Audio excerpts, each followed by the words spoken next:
அறுபடை வீடுகளில் முதல் படை வீடான திருப்பரங்குன்றம் அருள்மிகு சுப்பிரமணிய சுவாமி திருக்கோவிலில் பங்குனி பெருவிழாவின் முக்கிய நிகழ்ச்சியான பட்டாபிஷேக நிகழ்ச்சியானது வெகு விமர்சையாக பக்தர்கள் முன்னிலையில் மேலதாளம் முழங்க நடைபெற்றது. திருப்பரங்குன்றம் பங்குனி பெருவிழா கடந்த 5ஆம் தேதியன்று கொடியேற்றத்துடன் தொடங்கியது.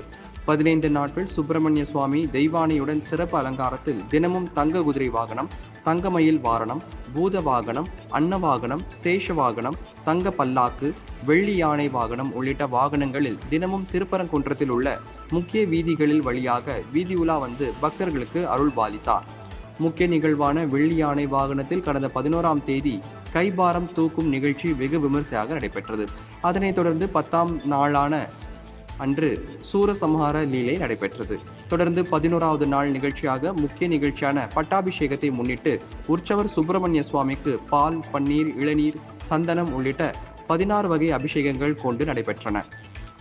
மாலையில் பச்சை குதிரை ஓட்டம் முடிந்த பின் பச்சை குதிரை வாகனத்தில் சுவாமி திருவிதி உலா நிகழ்ச்சி நடைபெற்றது. பின்னர் கோவில் 6 கால் மண்டபத்தில் சுவாமிக்கு தங்க கிரீடம் சூட்டப்பட்டு திருக்கரத்தில் நவரத்தினங்கள் பதித்த செங்கோல் வழங்கி சேவர்கொடி சாற்றி பட்டாபிஷேகம் நடைபெற்றது.